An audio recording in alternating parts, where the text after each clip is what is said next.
কতটা ফলপ্রসূ হবে এবার ইলেকশনে? 100-এ 100 বিজেপি একটা সর্বভারতীয় সমুদ্র পাওয়া যায়, তার সাথে এটার কিন্তু একটা শক্তি, এই দুই মিলিয়া মহাসমুদ্র মহাশক্তিতে পরিণতি হয়েছে। বিশেষ করে কুচবিহারের মাটির সেই মহাশক্তির ঝড়ে সমস্ত অশুভ শক্তি চুরমার হয়ে যায়, বিজেপির নয় নয় বিজিত হয়ে সুষ্ঠু একটা সরকার গঠন করবে গোটা পশ্চিমবঙ্গের।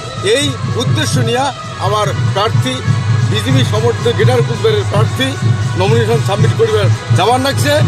সমস্ত কুচবিহারের মানুষের সাথে সাথে তোমরা যে মিডিয়া কুচবিহারবাসী আছেন, সবাইকে জোরাত অনুরোধ, বিপুল ভোটে আশীর্বাদ করি ভোট দিয়া এই ব্যক্তিরা জয়যুক্ত করবেন। একটা সম্ভাবনা তৈরি হয়েছে যে গতকাল অনন্ত মহারাজের বাড়িতে এক কেন্দ্রীয় মন্ত্রী এবং বিজেপির নেতৃত্বরা গিয়েছিল, সেখানেও কথা হয়েছে, তো একসাথে কাজ করতে কোনো সমস্যা হবে? যে কোনো মানুষ শুভ কাজ করির যদি একসাথে হওয়া যেটা ভালো কথা। শুভ জিনিস একসাথে করলে খুব নকতে হয়, আর অশুভ শক্তি দূর হলে খুব ভালো হয়।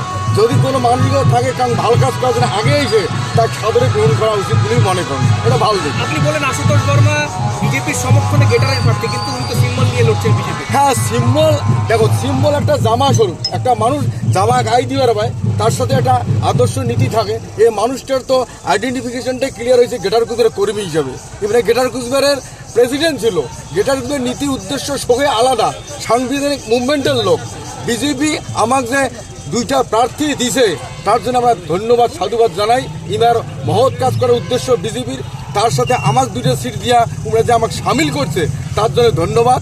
একসাথে বিজয় হায়া যে বিজেপির উদ্দেশ্য সফল হোক, আমারও যাতে কুচবিহারের মানুষের ভূমিপুত্রের সাংবিধানিক অধিকার আছে সেটাও যেন প্রতিষ্ঠিত হয়, এই উদ্দেশ্যে আমরা একসাথে জোট বাঁধছি।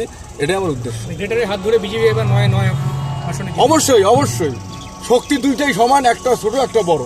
বৃহৎ শক্তি হলো বিজেপি আর ক্ষুদ্র হলো গেটার একটা শক্তি। দুই শক্তির মিলনে সর্ব অশুভ শক্তি বিরাট ঘটে। আগামীকাল প্রধানমন্ত্রী সবাই থাকছেন তো? থাকার কথা আছে, দেখি। ডাক পেয়েছেন? হ্যাঁ, ডাক পাইছি আর কি।